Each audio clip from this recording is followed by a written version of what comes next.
Entonces, saludo nuevamente a todos los que nos están viendo a través de esta modalidad de Facebook y aquellos que también se encuentran en YouTube en esta enseñanza del libro de los Efesios.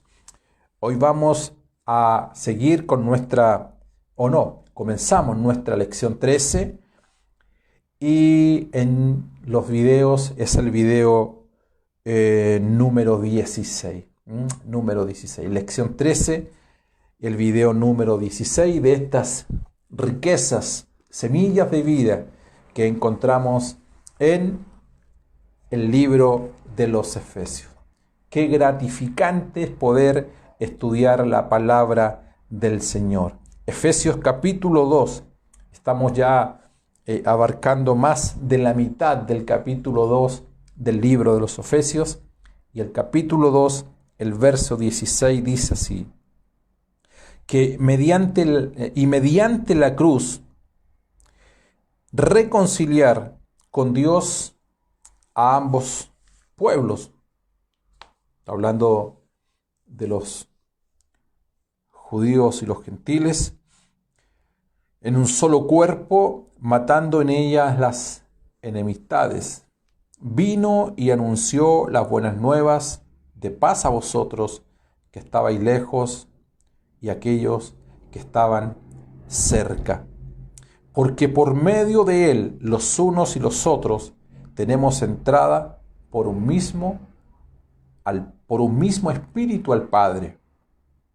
Así que ya no sois extranjeros ni advenedizos, sino conciudadanos de los santos y miembros de la familia de Dios.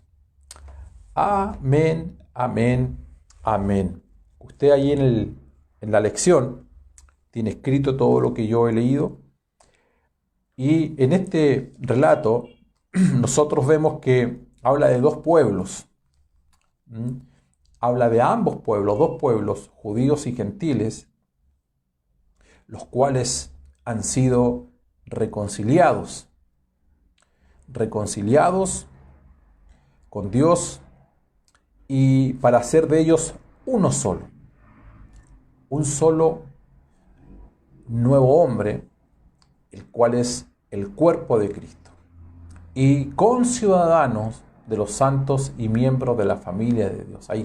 Hay varios relatos, varios puntos en este título que acabamos o que usted lo tiene allí como título principal, en la lección número 13. Judíos y gentiles, dice el texto, fueron reconciliados con Dios en un solo cuerpo, y que ahora nosotros los creyentes somos conciudadanos de los santos y miembros de la familia de Dios. Aquí concluye finalmente con un concepto de familia.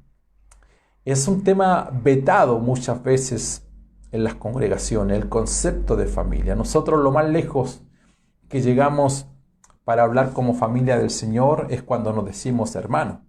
Dios te bendiga, hermano. Dios te ayude, hermano. Oremos por el hermano. Oremos por la hermana. He ido a lugares donde se me saluda como ¿cómo está, hermano pastor? Me gusta ese texto. Hermano pastor. Y yo he notado que a algunos no les gusta que le digan hermano pastor. Omite el hermano, dime pastor. No, somos hermanos en rigor. Solo que a veces no sabemos lo que decimos, no sabemos lo que hablamos, no sabemos lo que declaramos. Pero ese punto, el lazo familiar, al ser revelado, por eso que dice que las promesas fueron dadas a Abraham y a su simiente, y la simiente es Cristo. Nosotros recuperamos esa palabra, esa idea de Dios sembrada al corazón de Abraham, la cual se consolida en la persona de Cristo. Y usted entenderá que en Abraham estaban los patriarcas, estaba la familia. Por lo tanto, nosotros paulatinamente hemos ido habituando algo, no por un tema simplemente doctrinal, porque de verdad se nos ha ido revelando lo que significa ser parte de la familia del Señor. Allí viene el concepto muchas veces de la paternidad de Dios, que algunos miran de lejos, desde afuera. No, yo no creo en eso, que alguien le diga que es el Padre espiritual, pero no vamos a tocar ese tema ahora. Pero de aquí parte, ¿ya?, el concepto de familia. Entonces vamos a intentar hablar 10 puntos en esta jornada, o si no vamos a continuar. No quiero apurar las clases, quiero ir paulatinamente, de modo que la idea vaya quedando acabada allí en el espíritu de cada uno de ustedes, y que vayamos teniendo luz. Por eso digo, no solamente leer la idea o el concepto, sino que la idea de Dios quede plasmada en nuestro interior. El punto 1 dice que ambos necesitaban ser reconciliados con Dios. Efesios capítulo 2, verso 16, dice: y mediante la cruz, reconciliar con Dios a ambos en un solo cuerpo, habiendo dado muerte en ella a la enemistad. La palabra ambos se refiere, ya lo dije, a los judíos y a los gentiles. Tanto los gentiles que no eran circuncidados, como los judíos que sí lo eran, e indistintamente ambos necesitaban ser reconciliados con Dios mediante la redención, la cual Cristo realizó en la cruz. Hemos hablado bastante ese contexto, ese punto en las clases anteriores. Pero una de las cosas que ocurre a propósito de la muerte de Cristo en la cruz fue justamente aquello: derribar aquella pared intermedia y reconciliar en su muerte, mediante la redención, la cual Cristo realizó en la cruz, a los judíos, los gentiles y de ambos pueblos, a ser uno solo. Número 2 es eso, un solo cuerpo. El versículo también 16 añade que los judíos y los gentiles fueron reconciliados en ese cuerpo. No solamente se derribó la pared, sino fueron reconciliados. Este único cuerpo, el cual es la iglesia, es el nuevo hombre que se menciona en los versículos anteriores. En un solo cuerpo. Antes eran dos, judíos y gentiles, pero mediante la cruz, al ser reconciliados, luego pasan a ser uno solo.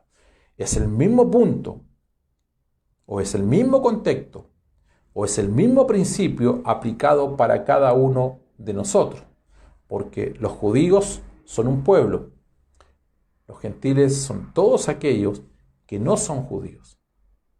Por lo tanto, allí entramos nosotros, fuimos reconciliados, no solo, escucha esto, este es el segundo punto, no solo para el cuerpo de Cristo, sino también en el cuerpo de Cristo. Y estos son dos puntos distintos. Lo voy a repetir. Fuimos reconciliados doblemente. Número 1, para el cuerpo, pero también en el cuerpo. Y estos son dos puntos distintos. Uno tiene que ver con lo personal, tiene que ver con la experiencia propia y personal. Lo segundo tiene que ver con algo que trasciende lo individual o lo personal, o la experiencia personal, que tiene que ver con lo corporativo. No es lo individual, sino tiene que ver con el cuerpo.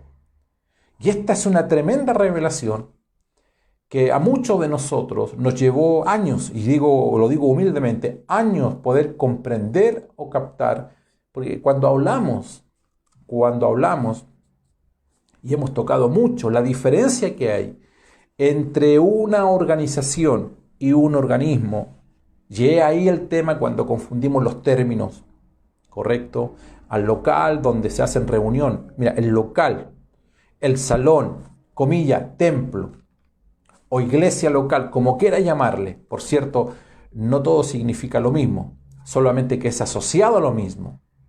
Pero ese edificio donde tú vas los domingos, donde tú vas los martes, donde tú vas los jueves, los viernes, hay congregaciones que tienen cultos todas las semanas.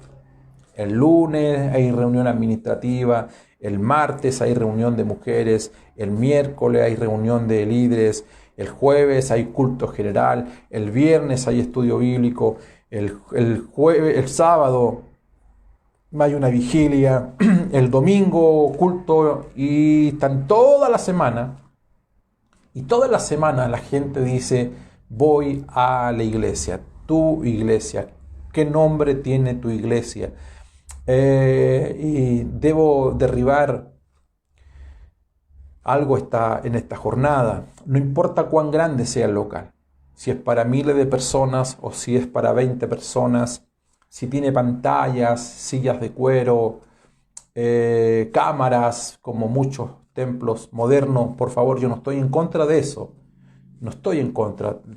También estamos filmando, también nos gusta tener un salón acorde, elegante. Todo eso, por favor, no confundamos las cosas. Solo que eso no deja de ser un local, un edificio.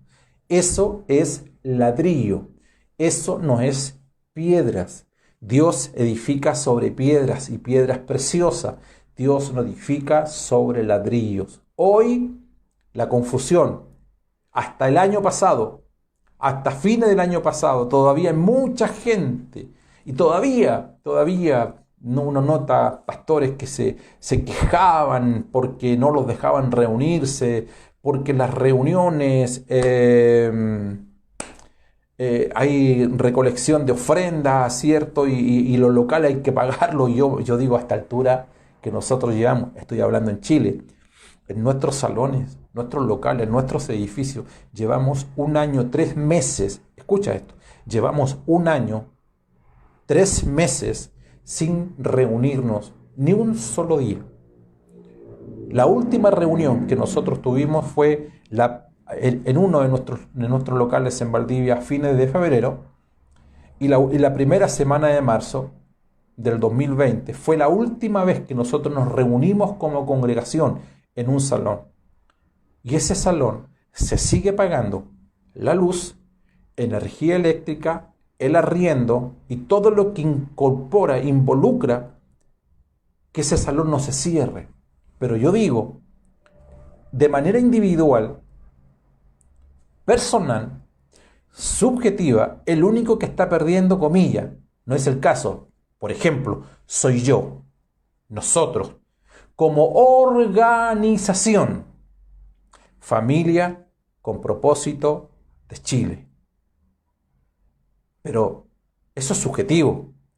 Pero objetivamente, el cuerpo de Cristo, la iglesia del Señor, el cuerpo, la iglesia, el nuevo hombre no pierde, porque no trasciende y no se asemeja lo celestial a lo terrenal. Hagamos bien las cosas, por cierto, como organización.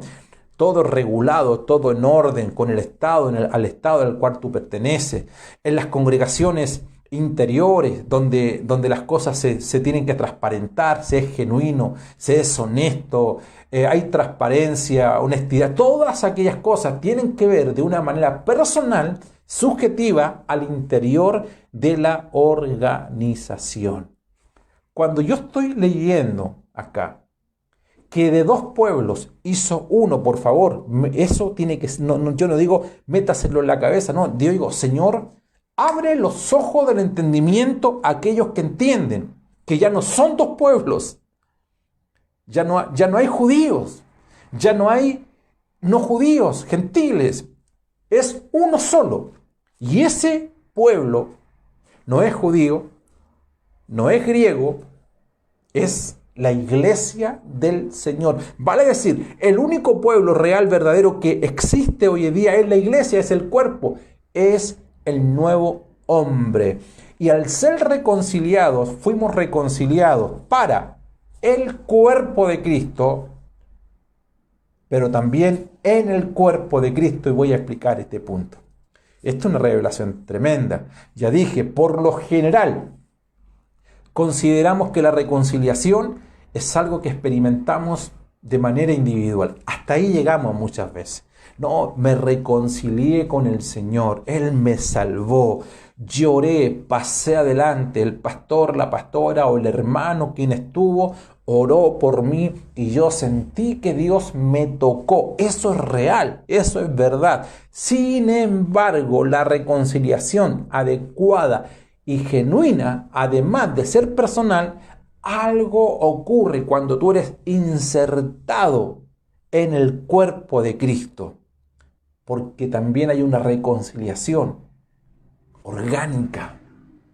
Colosenses lo dice en el capítulo 3, verso 15, dice, y la paz de Dios gobierne vuestros corazones, mira, vuestros corazones, a la que asimismo, que dice, fuisteis llamado en un solo cuerpo.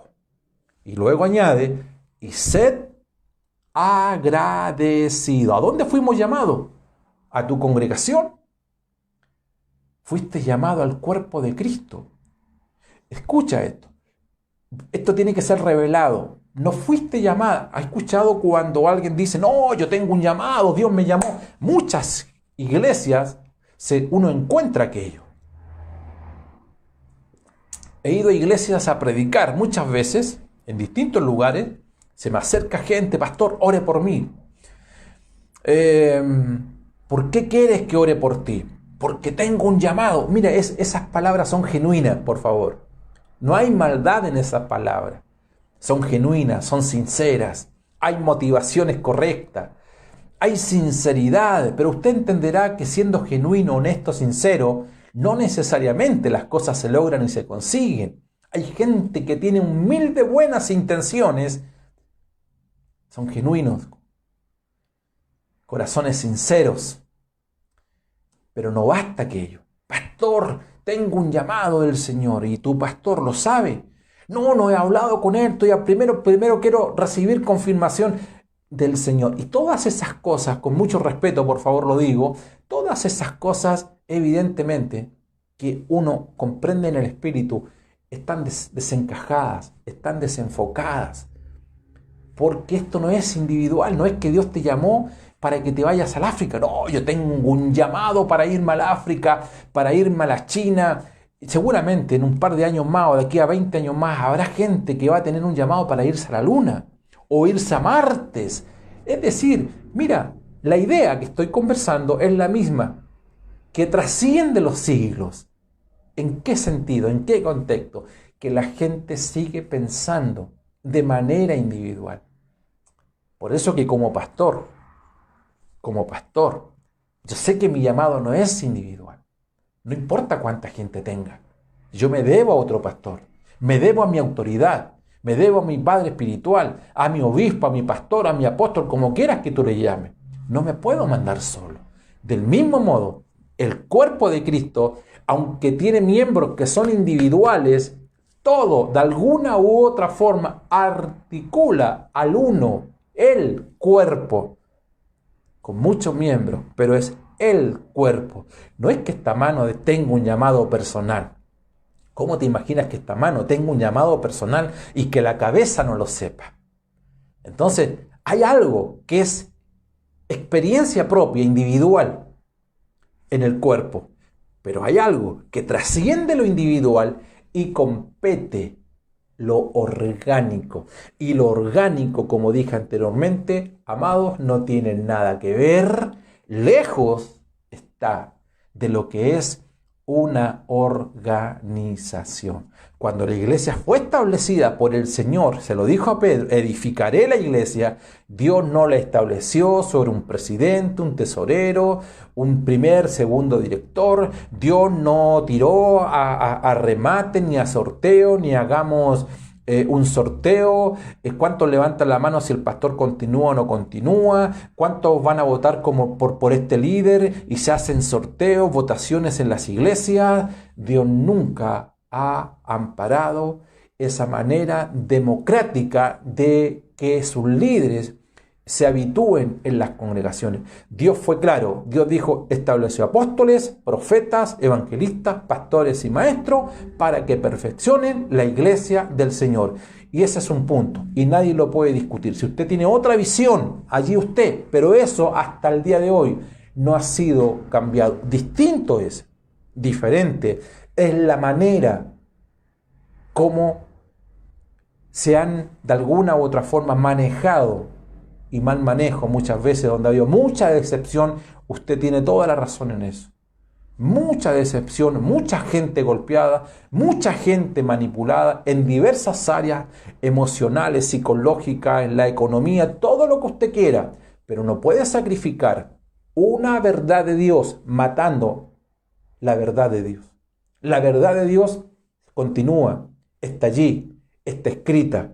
Si se ha tergiversado, si se ha manipulado, ese es otro problema que lo podríamos conversar en otra ocasión. Pero no es el punto en cuestión que estoy hablando en esta jornada. Lo que estoy diciendo, que el apóstol Pablo dice, fuimos llamados en un solo cuerpo y debemos ser agradecidos. Llamados al cuerpo, ese es el punto. Es el concepto corporativo que estamos hablando, que tiene que ser impregnado en cada uno de nosotros, porque está y aparece en todo lo que es el Nuevo Testamento. Dos puntos importantes. Según el concepto nuestro, ya lo dije, fuimos reconciliados de manera individual. Esa es una experiencia subjetiva, pero a los ojos del Señor, la reconciliación fue en el cuerpo de Cristo. Cuando Israel está en Egipto, ellos lo pasaron mal. Tuvieron muchas experiencias. Pero es la experiencia nuestra. Es la experiencia nuestra. Cuando Dios quiere sacar a Israel de Egipto, se produce una reconciliación entre el pueblo de Israel y Dios. Y Dios le habla a Moisés. Mira por favor, escucha esto. Y Dios le habla a Moisés. ¿Qué le habla? Le habla algo que se lo voy a leer a propósito de que cuando ellos estaban en Egipto, toda la visión, ¿cuál era? Era una visión individual, propia, de cada persona o lo más lejos de cada familia. Pero cuando Dios se le revela a Moisés en Éxodo capítulo 4, verso 22, le dice así, y dirás a Faraón, Jehová te ha dicho. Esto no lo dijo un pastor, Jehová lo dijo. Israel es mi hijo primogénito. Vale decir, 2 millones de personas para Dios, desde la perspectiva de Dios, desde la visión corporativa, eran uno. No era tú, no, uno. Mientras Dios no estaba con ellos, cada uno tenía visión individual del cuerpo de Cristo. Mira lo que dijo Jesús. Padre, para que ellos sean uno, para que el mundo crea, es necesario que entre nosotros haya unidad. Padre, yo en ti, tú en mí, nosotros en ellos y ellos en nosotros. A ver, Padre, tiene que haber una unidad entre tú y yo. Entre yo y tú. Padre, tú y yo en ellos y ellos en nosotros para que el mundo crea. ¿Capta lo que estoy hablando en Juan, capítulo 17? Para que el mundo crea. Nosotros pensamos que la unidad es cuando estamos en acuerdo. ¿Cuántos están de acuerdo? Levanten la mano. Que bien, hermano, eso es unidad. Nosotros pensamos que estar unidos es cuando hacemos una marcha. Y van todo el evangélico, hay que marchar, hay que ir a las plazas, hay que llenar los estadios para que el mundo crea. ¿Sabes cuántas veces ha hecho eso en la historia? En el mundo, ¿cuántas marchas protestantes han hecho? No, el mundo tiene que creer cuando ve a los pastores unidos, pero la unidad es una unidad básica. En el primer peldaño, juntarnos a tomar un café, juntarnos en una mesa, hacer un desayuno, Orar los pastores juntos, ¿usted cree que eso es unidad? Por cierto, todo aquello ayuda, suma, pero todo aquello va a seguir sumando y va a seguir siendo simplemente una actividad mientras no se nos revele que la unidad a la cual se refiere el Señor es una unidad orgánica. Los pámpanos y la vid y los pámpanos. Una unidad orgánica. Vale decir, esta es la representación de lo que es estar reconciliados en Dios. Que cuando tú te reconcilias con Dios, además de tener una experiencia propia, personal, individual, además te estás reconciliando con el cuerpo de Cristo y debes permanecer allí en el cuerpo de Cristo. No solamente eres salvo para ser un ente individual, ya lo dije al comienzo, y seguir con tus propias revelaciones y no someterte a nadie, no obedecer, no acatar, solamente porque tienes términos aislados. Jehová es mi pastor, el Espíritu Santo mi guía, el Espíritu Santo me habló y tuve un sueño. Amados, creemos en los sueños, creemos en las visiones, creemos en las profecías, creemos en todo aquello y estoy rodeado de personas fervientes en la oración, apasionados por el ayuno, gente que tiene visiones, gente que ve más allá que yo en muchas áreas de mi vida espiritual, tienen asignaciones gloriosas y poderosas, pero ¿sabes? Son miembros del cuerpo de Cristo, sometidas y sometidos a los preceptos que el Señor nos ha encomendado. ¿Me explico? ¿Me explico? Las cosas aisladas no. Todo tiene que ser dentro del cuerpo de Cristo. No sé si yo escribí allí algo que quería decírselos, y es que no tengo las palabras correctas, dije allí, pongo allí, para poder traspasar lo que en revelación se entiende y se considera como lo que es una conciencia del cuerpo. Conciencia de lo que es el cuerpo de Cristo, que el apóstol Pablo lo habla allí en Corintios, que al momento de participar del pan y del vino en la mesa del Señor, cada uno debe examinarse, dice, porque debemos discernir el cuerpo de Cristo. Por favor, considere estos puntos, discierna el cuerpo de Cristo, disciérnelo, capte lo que estoy conversando, ore al Señor. Quizás para usted es básico lo que estoy hablando, pero al ser revelado nos damos cuenta que esto no es tan básico, porque no es lectura simplemente, es sacar las capas, desvelar, es sacar los velos. Velo significa que tenemos revelación, y la Biblia tiene muchos velos. Usted puede leer un versículo, estudiar un versículo, pero tiene que ir sacando los velos, ir cada día viendo en el Señor hoy más de lo que pudo ver ayer. Con Dios, dice también el apóstol Pablo acá en Efesios, dice, originalmente estábamos sin Dios, alejados de Él, pero mediante la cruz y con la sangre fuimos traídos de nuevo, o lo digo de otra forma, fuimos traídos nuevamente a Dios e insertados en el cuerpo de Cristo. Siempre y cuando estemos en el cuerpo de Cristo, seremos uno con Dios. De lo contrario, si estamos fuera del cuerpo, estamos separados de Él. ¿Cómo es esto? ¿Cómo podemos estar separados? ¿Y qué significa estar en Él? ¿Por qué es importante estar en Él?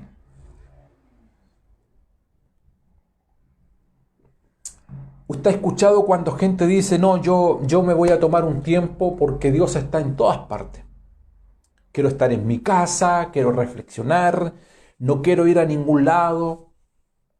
Me voy decepcionada de la iglesia, estoy herida, estoy herido. Yo creo que nosotros hemos sido asignados para una familia determinada. En todo lugar, en todos lados, hay gente que va de una congregación a otra, ¿correcto? Hay casos, hay casos y hay casos, y cada caso amerita una explicación aparte. A nuestras congregaciones no ha llegado gente de otras congregaciones. Y a veces duran muy poco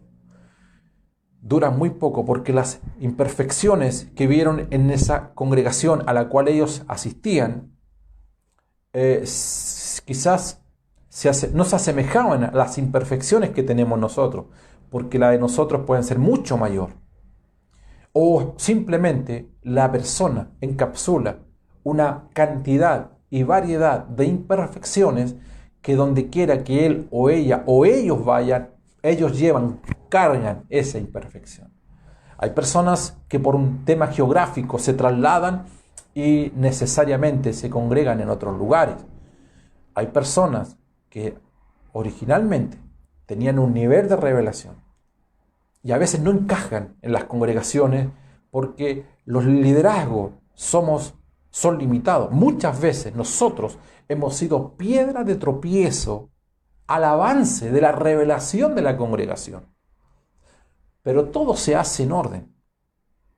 No sirve que alguien simplemente determine no congregarse y se arrinconó en un factor de lástima allí en su hogar, en su casa, porque no sabe cómo vas a terminar finalmente. Voy a explicar esto. Toda persona, incluyendo los pastores, podemos potencialmente ser heridos. ¿Qué significa una herida en el cuerpo? Voy a colocar un ejemplo.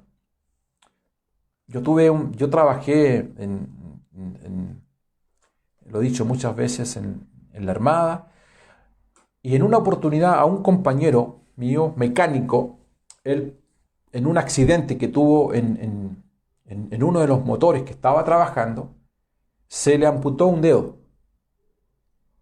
Como era un hospital, rápidamente funcionó un protocolo donde a esta persona, a mi compañero, le vendaron rápidamente la mano, alguien tomó el dedo y lo llevaron a urgencia del hospital. Esto es factor tiempo, lugar, estábamos en el hospital, trabajábamos en el hospital, justo había enfermeros cerca, o sea, hubieron varias variables que ayudaron para este hecho, para lo que a continuación les voy a mencionar, que ese mismo día, en unas 4 o 5 horas a posterior al accidente, a él a través de una cirugía, aquel dedo se lo volvieron a coser en su cuerpo. Ahí algo ocurrió. Ese dedo salió del cuerpo. Pero ¿dónde se sanó finalmente? ¿Dónde mejoró? ¿Dónde nuevamente recibió todo el suministro de sangre, células que necesitaba, esas células muertas que posteriormente fueron regeneradas? ¿Dónde ocurrió todo eso hecho? No ocurrió en esas 4 horas en que no estuvo, 4 o 5 horas que no estuvo en el dedo. Hubo 4 o 5 horas que hubo todo un proceso. Quizás yo no entiendo de medicina, pero hubo un lavado, ¿correcto? Un lavado quirúrgico. Hubo un trato especial a él para no entrar en shock. Todas aquellas cosas que habitualmente ocurren en una persona. Es como cuando a un niño se le cae un diente. No sé si alguna vez a uno de sus hijos le pasó.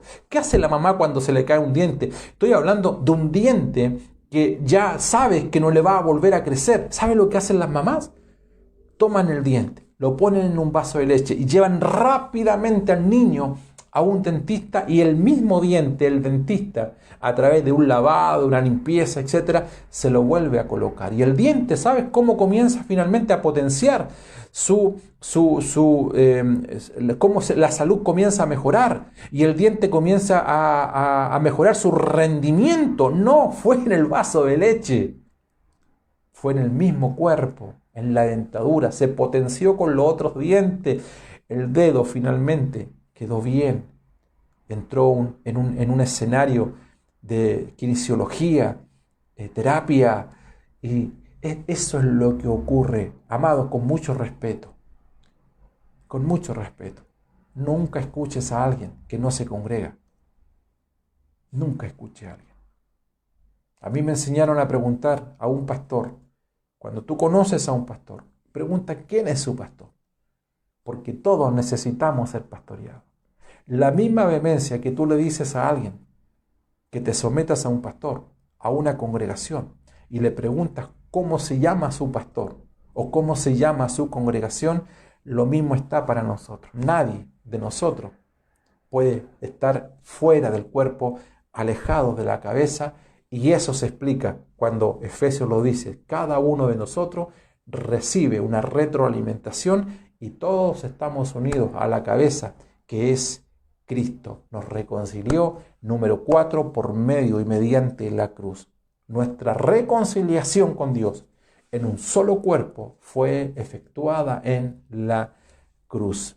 Algunos puntos acá. La cruz de Cristo dio muerte a la enemistad provocada por las ordenanzas, las cuales fueron instituidas a causa de la carne. Dice que destruyó en la cruz del Calvario todas las enemistades, los estatutos, todas esas cosas, las ordenanzas, todas esas cosas fueron destruidas. Lo segundo, dice que nos redimió a nosotros con la sangre que se derramó en ella. Aquí hay dos elementos, la cruz y la sangre. Por un lado, la sangre es el elemento, el pago, el precio que se pagó para que el pecador quede libre. Quede libre.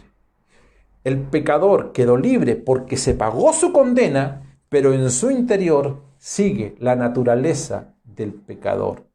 Solo que para ser nueva criatura era necesario que el pecador muera. Porque si muere el pecador, ya no hay ley, no hay pecado que lo persiga, porque es una nueva criatura en Cristo Jesús. Grábese eso, los dos elementos, la cruz y la sangre de Cristo. Todo eso mediante la cruz. Número 5, dice que allí habla de la predicación del Evangelio de la paz. El versículo 17 dice: y vino y anunció la paz como evangelio a vosotros que estabais lejos, y también paz a los que estaban cerca. ¿A qué se refiere a Cristo cuando vino como Espíritu para predicar la paz como evangelio, la cual lo hizo mediante su cruz? Por lo tanto, el mismo Cristo que murió en la cruz para abolir las ordenanzas a fin de crear al nuevo hombre, y que derramó su sangre para reconciliarnos con Dios, dice Pablo, vino a nosotros como Espíritu para predicar el Evangelio de la paz. Lo que significa que Cristo, en calidad de Espíritu vivificante, predicó a todos aquellos que estaban lejos, como aquellos que estaban cerca, lejos o cerca, todos necesitaban oír estas buenas nuevas de paz. ¡Aleluya! ¡Qué glorioso esto! Yo no sé si ustedes están atentos a esta enseñanza. El punto 6 dice: acceso en un mismo espíritu. Acceso en un mismo espíritu. Aquí hay algunos puntos a desarrollar. Estamos en el capítulo 2 de Efesios, ¿eh? Tenemos mucha materia por delante. La cruz y la sangre son el acceso. La predicación del Evangelio es solo el hecho objetivo, pero no es la experiencia misma. Así que después de recibir la predicación, dice que tú y yo necesitamos la experiencia. ¿Cuál es esa experiencia? La cual es el acceso al Padre mismo en nuestro espíritu. No es solamente que fuimos salvos a través de la cruz. Por lo general, siempre se dice: amado, lo más importante es la salvación. La salvación es importante, pero no es lo más importante. La salvación es la puerta de entrada. A ver, lo repito de otra forma. La salvación es la puerta de entrada. ¿Entrar a qué? Dice, acercaos pues confiadamente al trono de la gracia de Dios. Una vez que tú eres salvo, sí, es importante, pero tú entras a lo más importante. ¿Qué es lo más importante? Tener acceso al disfrute en el día a día con nuestro Padre Celestial. Y eso sí que es glorioso. Si tú te detienes en la primera parte y dices la salvación es lo más importante, pero nunca tienes revelación que la puerta, Él es la puerta, que la puerta se abrió para que entres, accedas al disfrute. Pablo dice, para mí el vivir, ¿qué es lo que es? Para mí el vivir es irme al cielo, dice. No dice eso. Para mí el vivir, que Dios venga y me saque de todo este martirio. No, Él no dice eso. Pablo dice, para mí el vivir es Cristo. Amado, y lo estaba pasando mal. Estaba en la cárcel. Lo iban a matar. Y Él dice, no, es que yo ya entré por la puerta. Yo ya entré al trono de la gracia de Dios. Yo tengo acceso al Padre libremente. Yo estoy en su disfrute. Si vivo, vivo para el Señor. Si muero, muero para el Señor. Sea que muera o sea que viva, soy del Señor. Él no se detuvo solamente en la salvación. Él accede al disfrute que tenemos con el Padre día tras día. Estoy pasado un minuto. Oh, aleluya, qué lindo, qué glorioso poder profundizar en estos puntos. Yo les bendigo a cada uno de ustedes, comparta esta enseñanza.